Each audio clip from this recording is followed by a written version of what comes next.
Olá, você que me segue no Rodrigo Silva Arqueologia. Nós estamos de volta para o nosso bate-papo semanal sobre Bíblia, teologia, religião. Agora, falando com vocês direto das escavações arqueológicas de Lachish, ou Laquis, como dizemos em português. A segunda cidade mais importante de Judá, depois de Jerusalém, nos tempos da Bíblia Sagrada. E hoje eu quero mostrar para vocês um pouco sobre os cultos pagãos que essa cidade possuiu. Nós vamos conhecer um santuário da época persa, de adoração ao sol.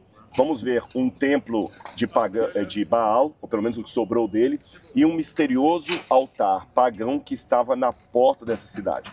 Mas eu não quero estar sozinho nesse passeio. Eu convido a minha amiga Aline para estar com a gente mais uma vez. Shalom. Shalom, é um prazer realmente poder estar aqui e presenciar isso de primeira mão junto com o arqueólogo que está aqui escavando. Olha, isso é muito legal e é muito bom ter você com a gente e todo mundo que te segue também no seu canal Israel com a Aline, tá bom? Vamos começar então o nosso passeio? Vamos começar. Vem com a gente.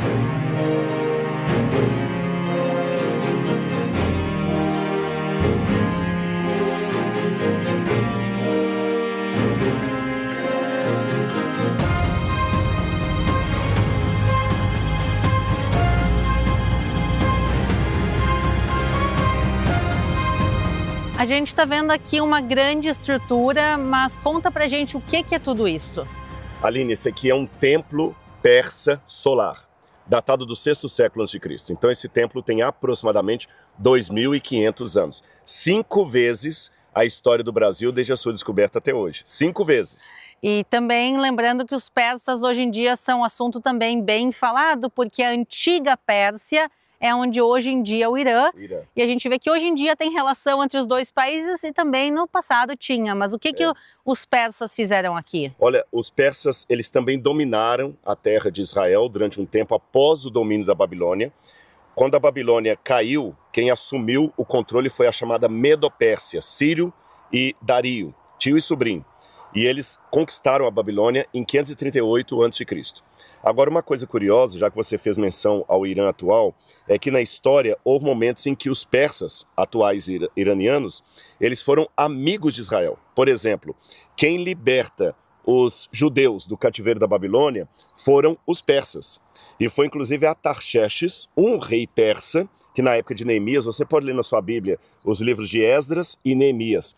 Foi na época de Artaxerxes que saiu um decreto dos persas, falando que os hebreus ou os judeus deveriam voltar para sua terra e ajudando a reconstruir a cidade de Jerusalém e o templo que Nabucodonosor havia destruído. Também é um selo cilíndrico, na verdade um selo, é um documento cilíndrico de argila de Ciro, falando que ele restaurou a paz e a liberdade religiosa e política daqueles que os babilônios haviam aprisionados, incluindo os judeus. Então você vê que a história é feita de altos e baixos. Aquele vizinho que hoje é meu inimigo, ontem foi meu amigo. Só para vocês terem essa noção. E aqui foi a época em que os persas tiveram em Lachish, ou Laquis. Quando a gente fala Lachish ou Laquis, é a mesma cidade, tá bom? Lachish é o nome hebraico, Laquis em português. Eles construíram um templo solar aqui. E é curioso, acho que o Moto pode até mostrar pra gente que o sol está nascendo bem ali, olha. Vocês vão ver de casa.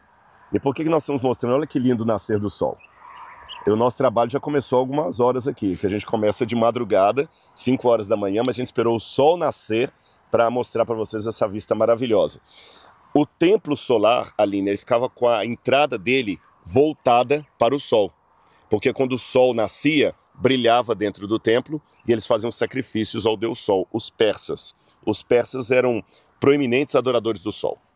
Houve muitas correntes religiosas, como o mitraísmo, que adorava o Sol, que veio da cultura persa.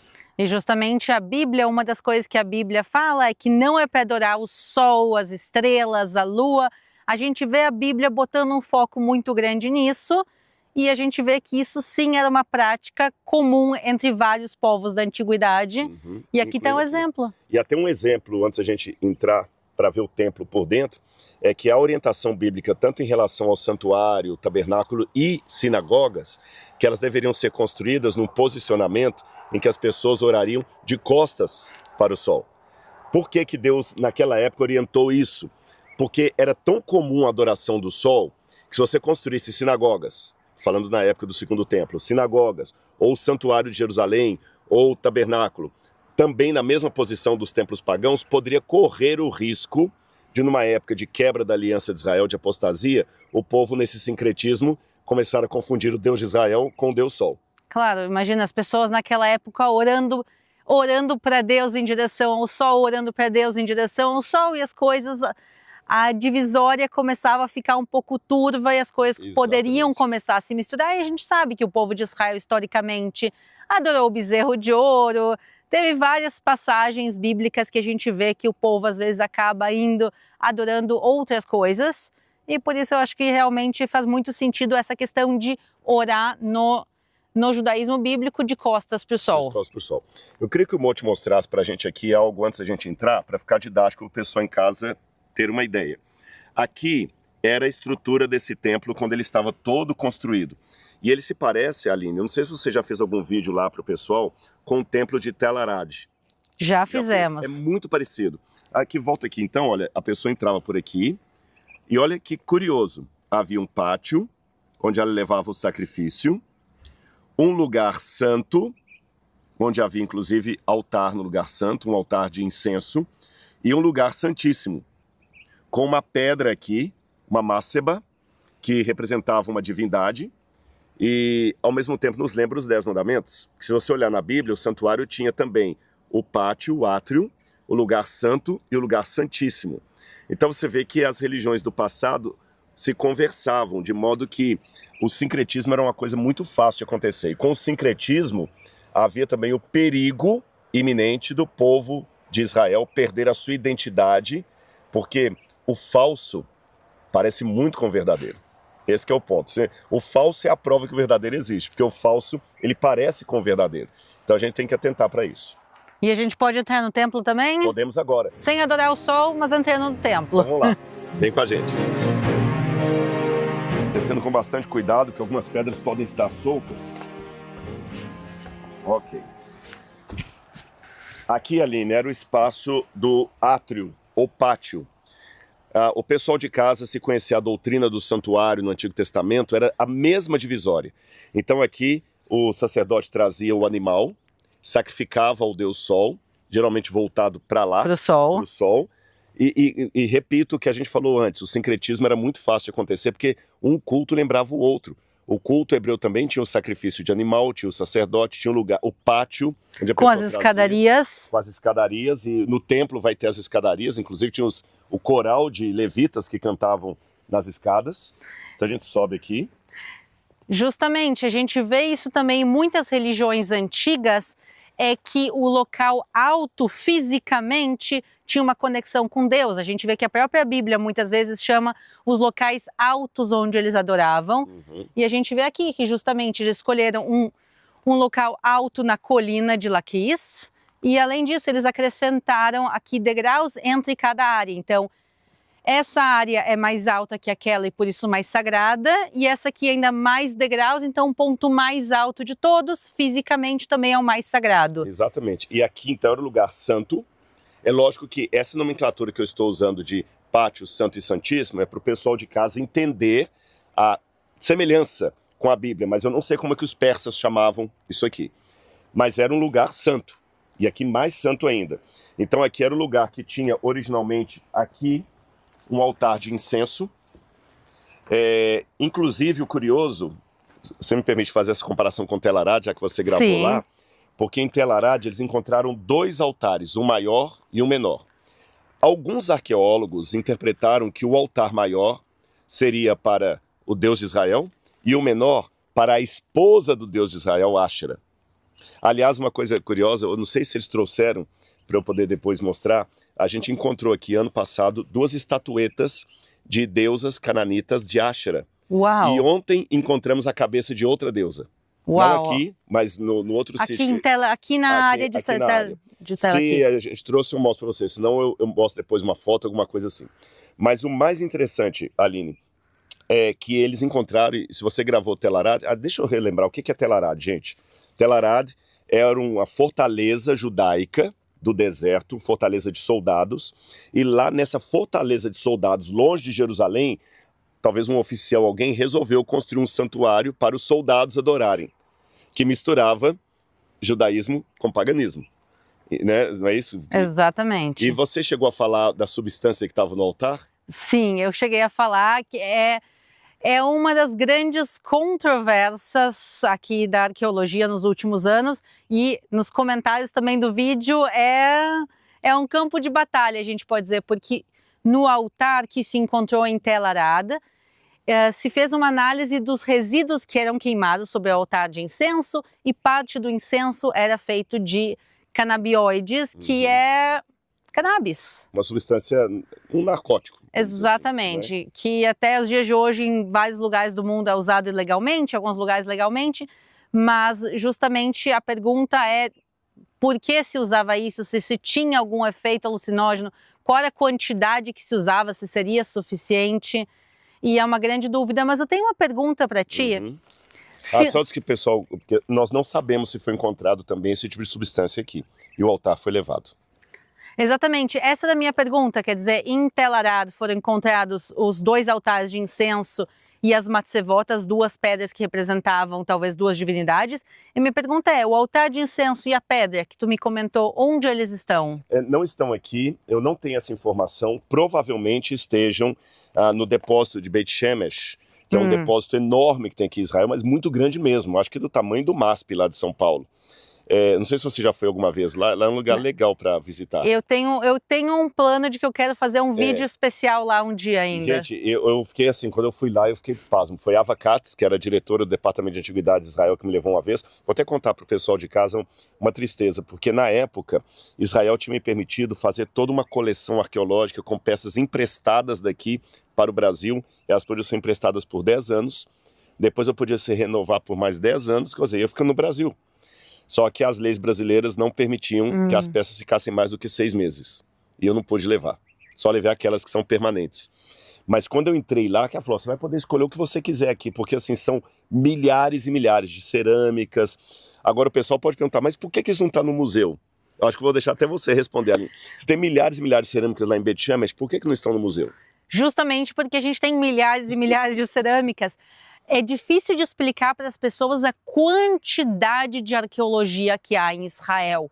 Todos os anos há escavações e todos os anos se encontram milhares e milhares de objetos, muito mais até que Israel consegue às vezes administrar.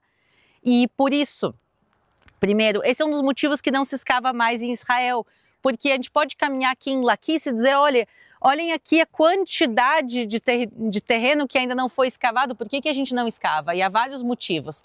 Um deles é financeiro, escavar custa muito dinheiro, se precisa de voluntários, de muitos voluntários para escavar, e também tudo que se encontra se tem um compromisso de preservar, porque no momento que isso aqui estava embaixo da terra, a própria terra estava preservando isso por mais de 2000 anos. No momento que a gente abre isso e expõe, a gente precisa fazer um trabalho ativo de conservação.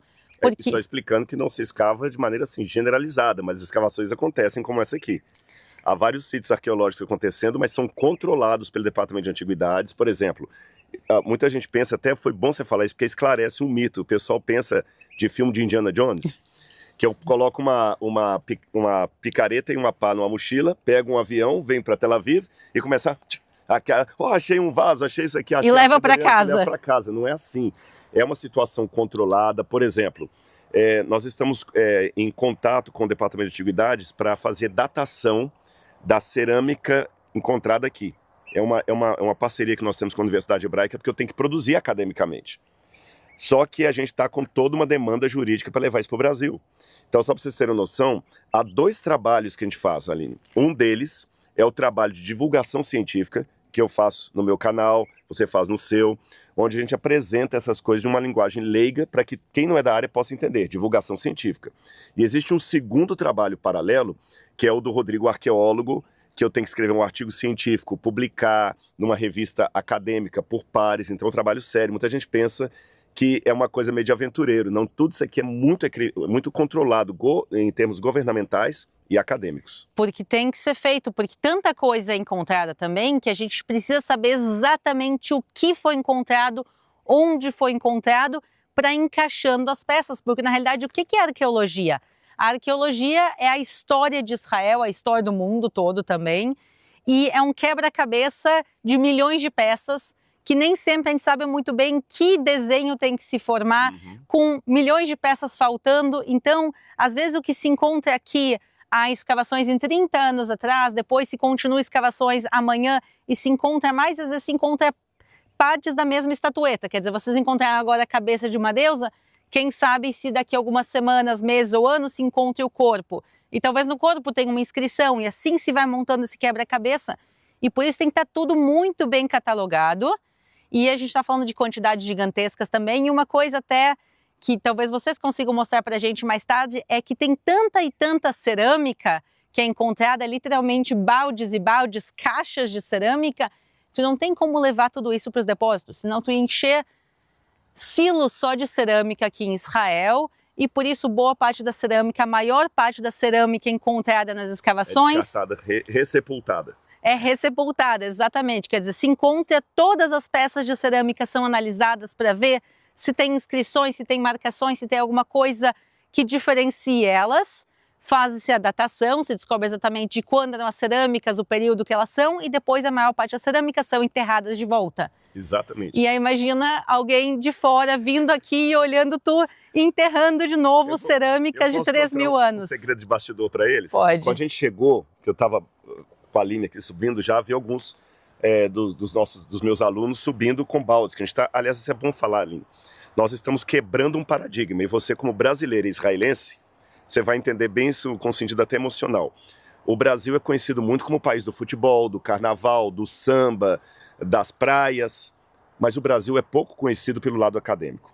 E nós estamos quebrando um paradigma que pela primeira vez em Israel estamos trazendo um time de brasileiros. Não pela primeira vez, porque já tem 3 anos que estamos escavando aqui.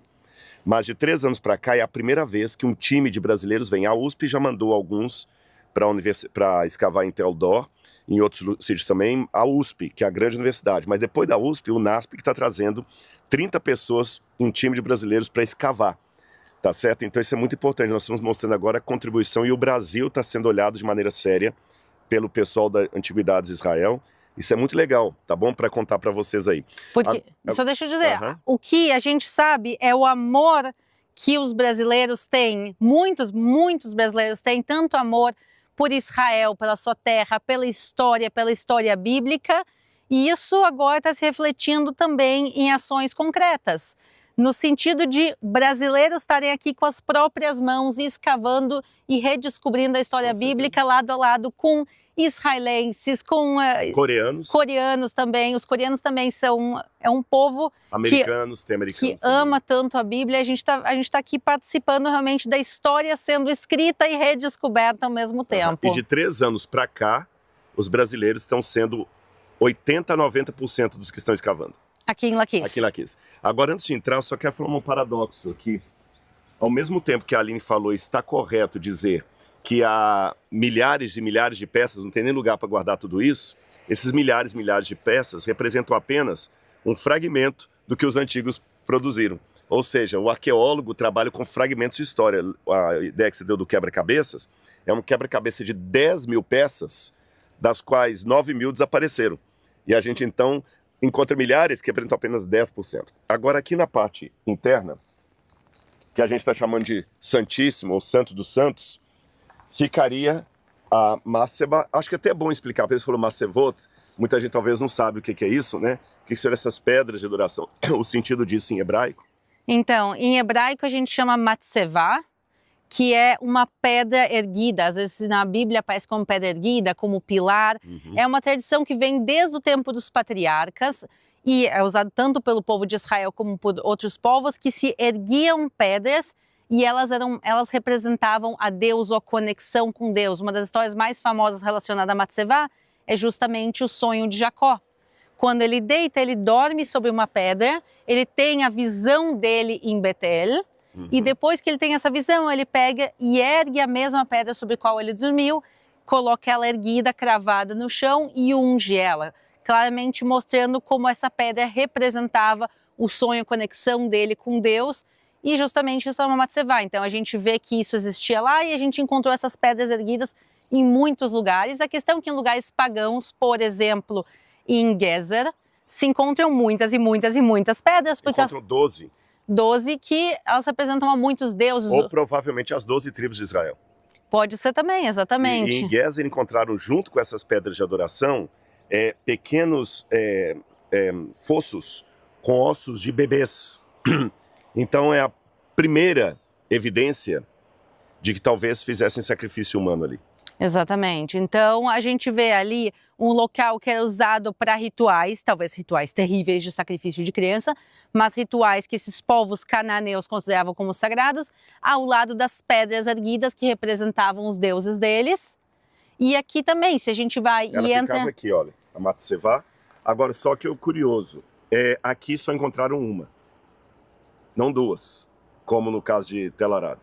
E ela parece o contorno até com os 10 mandamentos. Alguns até fizeram uma junção, assim, não poderia lembrar os 10 mandamentos, alguma coisa assim, mas seria a representação do deus ou da deusa. Agora, o mais curioso é, novamente, a facilidade do sincretismo. Porque também no santuário hebreu tinha uma pedra dentro do lugar santíssimo, ou 2 tábuas de pedra, que eram os 10 mandamentos. Você falou do Jacó, que ele ergue uma pedra. Aliás, lembrar o pessoal de casa, quando gravamos em Jerusalém, no Templo Zero, exatamente, que tinha um altar lá. Depois, quem não assistiu, assiste de novo, ou no meu canal ou no canal da Aline. Tem um altar com uma pedra dessa colocada em cima do altar. Então aqui nós temos essa situação.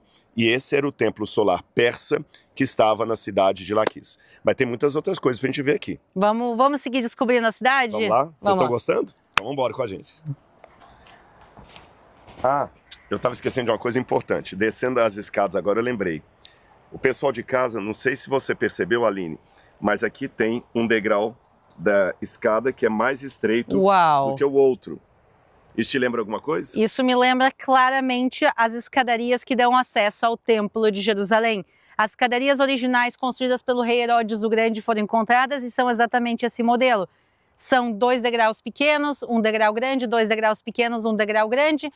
E o que a gente acredita ser o motivo dessas escadas diferentes é para que ninguém pudesse subir correndo as escadas, para que as pessoas subissem com calma, devagar, respeitando o lugar santo que elas estavam se aproximando. E olhando para baixo, porque se você tem um degrau diferente do outro, para não cair, você vai subir olhando para baixo. Então a pessoa já sobe com respeito em atitude de humildade. Ou seja, até isso aqui também na arquitetura é interessante observar. E isso aqui é séculos antes a Herodes. Então Herodes com certeza não criou essa técnica, e sim ele se apropriou de coisas que já existiam. Arredondando, não dando o número exato, aqui eu estou quase 4 séculos antes de Herodes. Uau!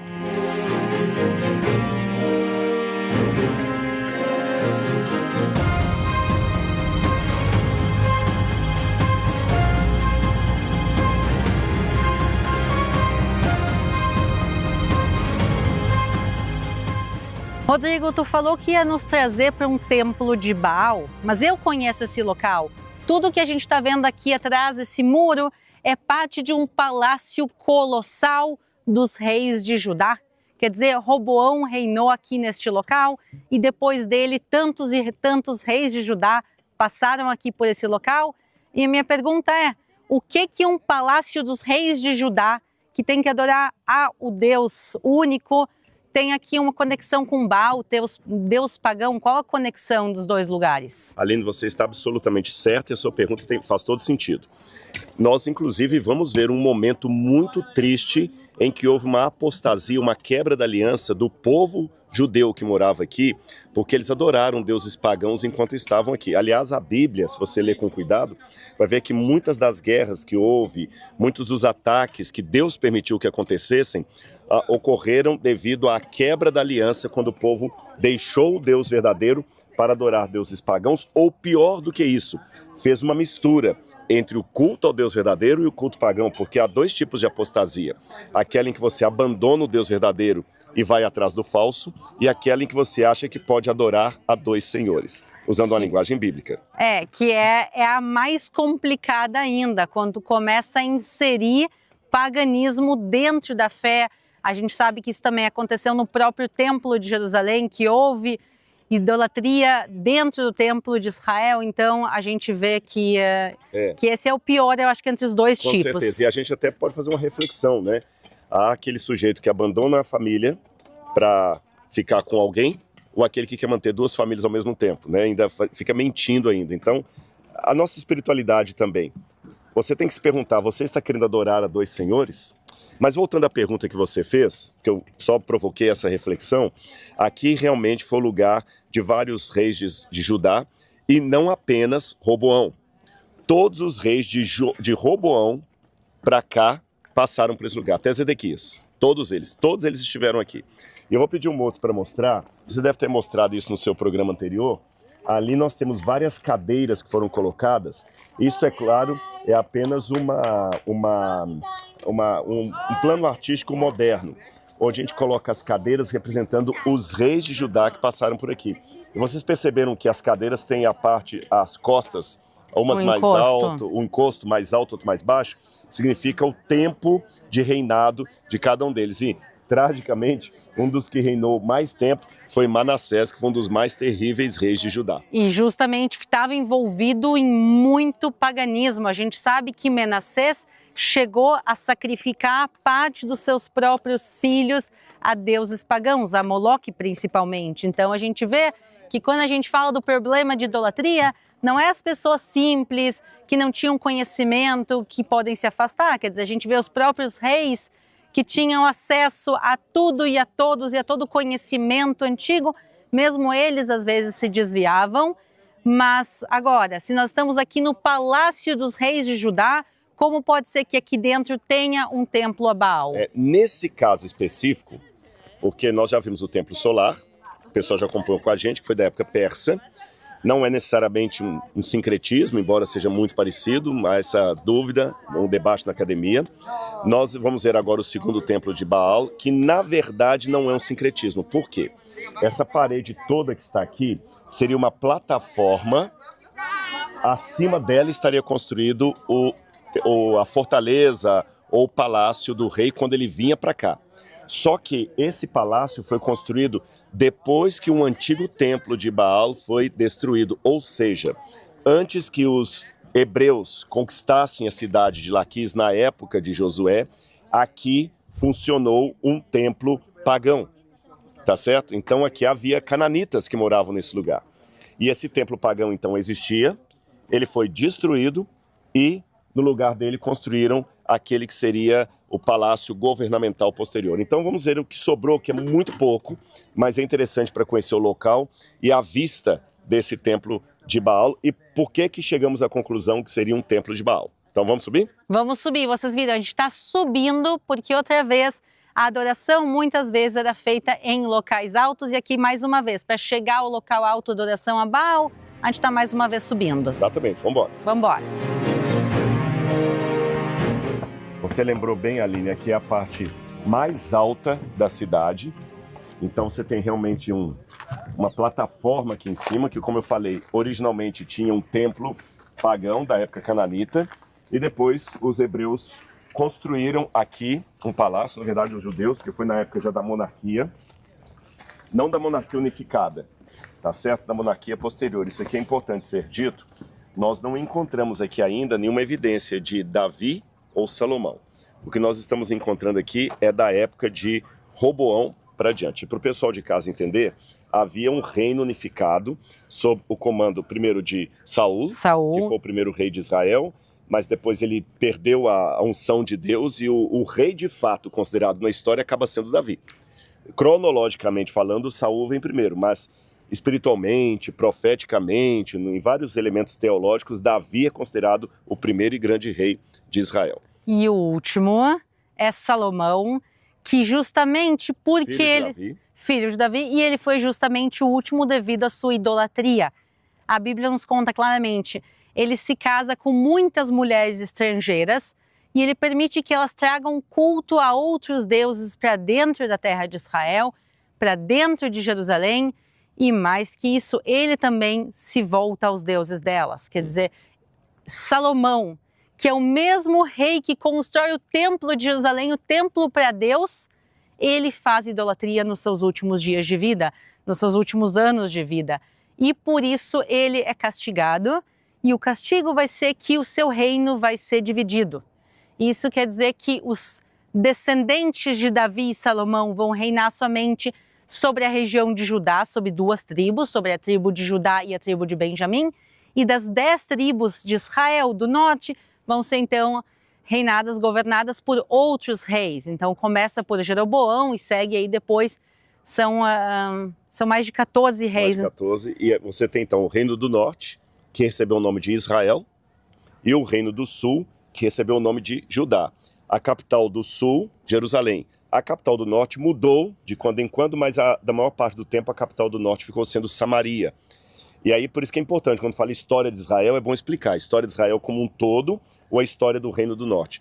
Quando, em 722, os assírios vieram atacar toda essa região, eles acabaram com as tribos do norte. Inclusive os assírios atacaram também aqui a cidade de Laquis, na época de Senaqueribe, destruíram a cidade de Laquis, e as tribos do norte foram também devastadas, em 722, por vários reis assírios. E aí foi o que eles chamam de o fim das tribos do norte. É uma outra temática, que eu não vou entrar nela agora, qual seria o destino dessas tribos, mas o que sobrou, grosso modo, foi o sul. E como o sul era dominado majoritariamente pela tribo de Judá, quando Nabucodonosor vem também, que ele também passou por aqui, e ataca os judeus na época do profeta Jeremias, na época do profeta Ezequiel, na época do profeta Daniel, quando ele vem atacar, o que sobrou praticamente foi o sul, Judá. Por isso que a partir de então, todos os hebreus são chamados agora de judeus. É por isso que hoje o Silvio Santos é chamado de judeu. A Aline é judia. Albert Einstein, judeu. Hoje a gente não faz mais aquela divisão como antes dessa devassidão, que eu não falaria, Aline, você é judia? Não, eu sou da tribo de Manassés, eu sou da tribo de Benjamim, eu sou da tribo de... Justamente eu sei que a minha família não é de Judá, eu sei que toda a minha família materna é da tribo de Levi, e a tribo de Levi justamente não estava só em um dos reinos, a tribo de Levi estava espalhada. Parte de Levi morava dentro do reino de Israel, parte de Levi morava dentro do reino de Judá. Eu não sei até tantos detalhes historicamente, dizer se a minha família morava no Reino do Norte, no Reino do Sul, mas eu sei que pelo menos metade da minha família pertencia à tribo de Levi, não à tribo de Judá. Mas no final das contas os nomes ficaram, como também hoje em dia a gente chama o Estado de Israel, se referindo a todo o território. Exatamente. Então o Estado de Israel engloba o que era o Reino de Israel e o que também era o Reino de Judá.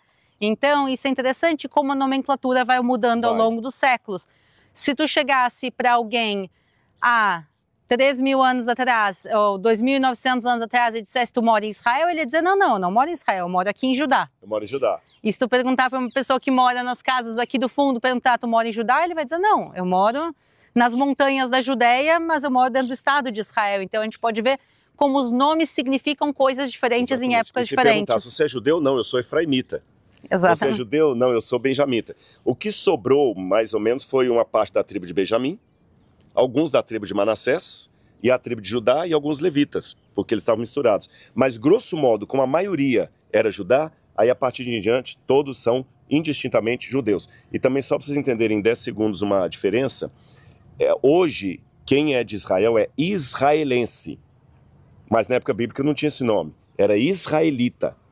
Tá bem? Mas então, israelita, israelense, judeu, efraimita, danita, só para vocês entenderem o uso dessas nomenclaturas ao longo do tempo. Não, e essas nomenclaturas são usadas de maneiras diferentes até os dias de hoje. Isso eu aprendi quando eu guiei grupos de portugueses de Portugal aqui em Israel.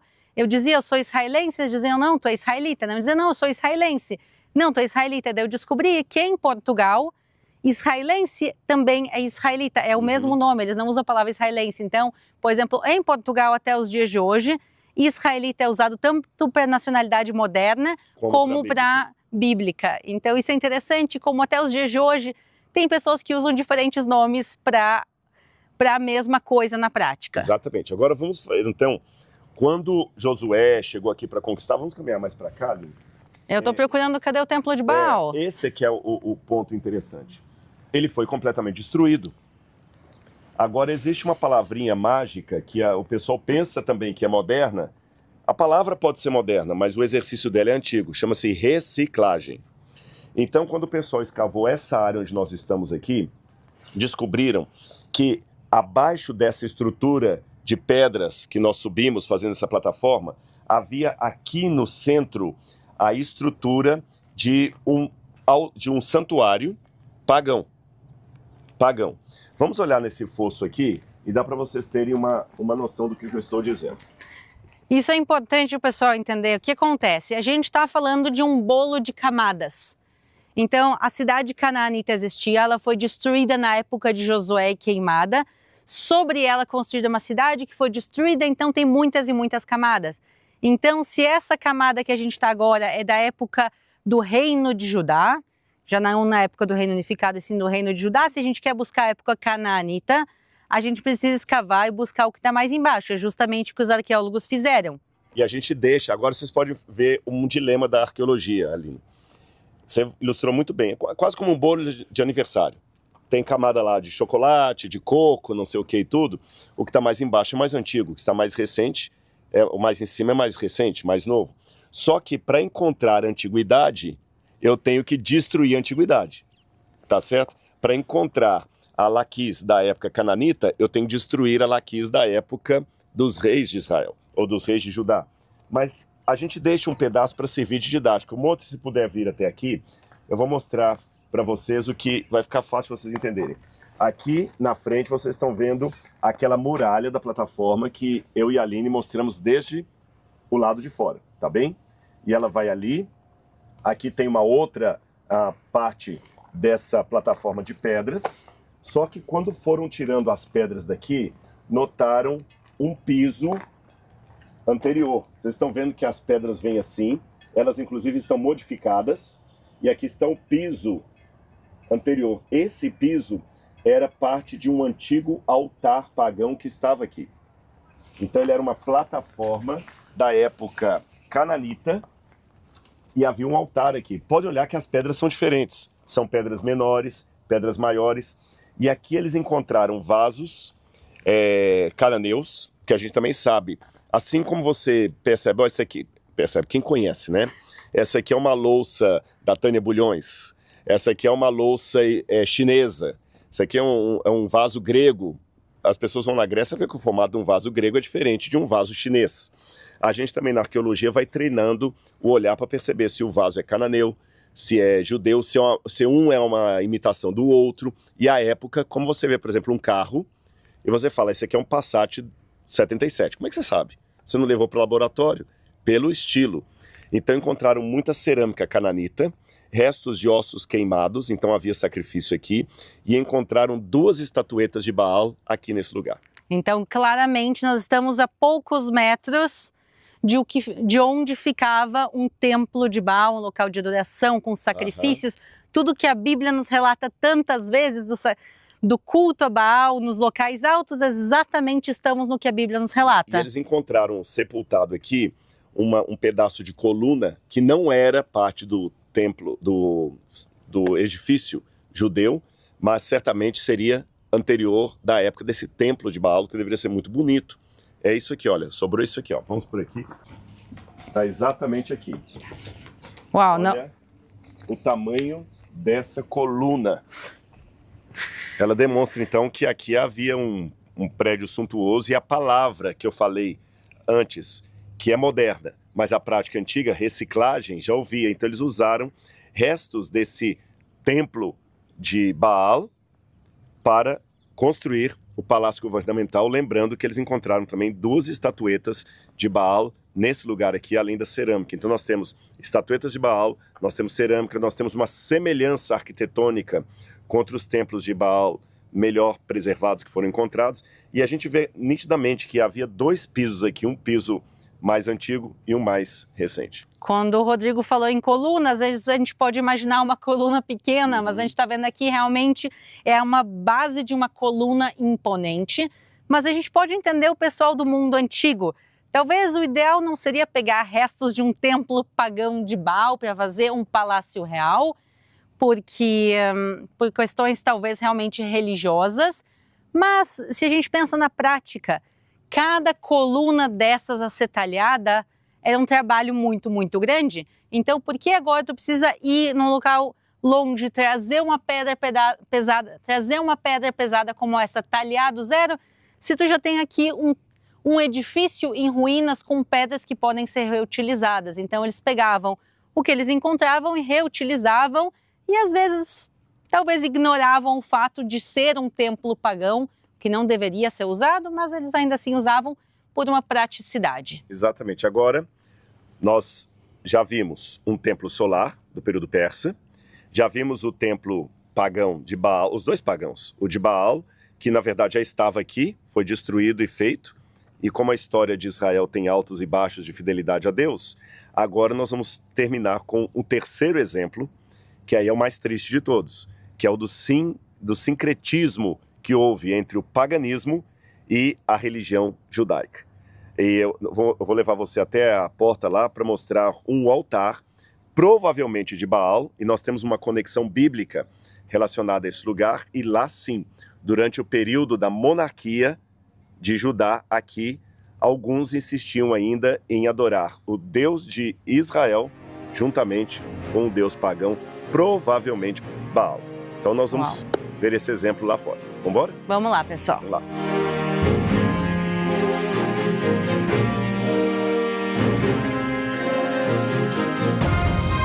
Aqui ao nosso lado nós já vemos o complexo do portão e uma coisa está me chamando a atenção, é essa pedra erguida aqui atrás, que ela parece uma matzevá bem clássica, só quero que tu me confirme. Exatamente, bons olhos, você acertou, embora esteja no meio do mato, muitas pessoas passam sem prestar atenção, mas é assim, uma coluna de adoração. Exatamente, quer dizer, este portão que nós estamos chegando, ele é da época que Laquis era uma cidade que pertencia ao reino de Judá. E, em teoria, o templo de Baal já estava destruído, não deveria haver adoração a outros deuses e a outras entidades. E justamente uma das primeiras coisas que a gente chega aqui no portão, na entrada da cidade, a gente está vendo aqui uma matzevá que poderia talvez ser usada para adoração, mas a gente comentou que havia um templo inteiro aqui, que eu sei que ele se encontra aqui dentro e é onde eu quero que a gente vá mostrar, porque realmente é chocante o que há ali dentro. E aqui é interessante, Aline, você falar isso, porque era o lugar de maior fluxo da cidade. Todo mundo que chegava vinha por aqui. Aqui, por exemplo, essas câmaras que nós estamos vendo eram os lugares de cobranças de impostos, a aduaneira, a Receita Federal, pessoa que chegava aqui, que ela pagava o imposto para entrar na cidade ou sair com produtos da cidade. Ali na frente, inclusive, tem alguns bancos, você deve ter filmado lá da outra vez, se quiser a gente pode até mostrar. E esses bancos aqui eram o lugar do julgamento da cidade.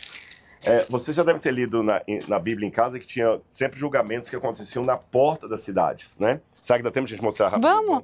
Também uma coisa importante a gente pensar é que hoje em dia, quando a gente quer entrar e sair de uma cidade, existem muitas estradas que levam e trazem. Mesmo para o Brasil, se a gente quer entrar no país, a gente pode entrar por mar, por terra, tem vários aeroportos, tem muitas entradas e saídas hoje em dia. Nos tempos antigos, não. Era comum cidades terem um portão, às vezes dois portões, inclusive Shaaraim, uma cidade bíblica muito importante aqui de Judá, o nome dela significa dois portões, porque, uau, olhem aquela cidade tem dois portões. Que era uma coisa incomum. O que era incomum. Então, se toda a população da cidade tem que entrar e sair pelo portão da cidade, sem dúvida nenhuma, o local mais movimentado.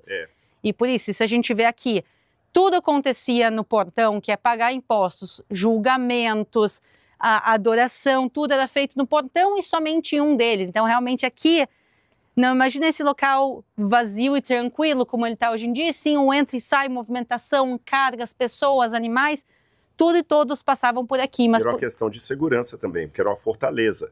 É lógico que cidades como Jerusalém vão ter vários portões, porque era a capital. Mas normalmente essas fortalezas, até por uma questão de defesa, tinha um portão só que facilitava a proteção da cidade. Pode falar agora do julgamento? Claro. Olha aqui, olha. Aqui você tem um banco, não sei se o moço está conseguindo pegar aí. Esse banco eu vou sentar aqui. A Aline vai até sentar lá, para vocês verem. Eu estou aqui sob julgamento. A Aline está sentada no meio. Vocês percebam que a Aline está no meio, mas lá no fundo tem um banco mais elevado. A Aline está no meio e abaixo dela tem um outro, assim, olha, menor. Mas, olha, aqui as pessoas se sentavam em cada nível de acordo com o poder político daquela pessoa na cidade. Os anciãos do povo ficavam sentados aí.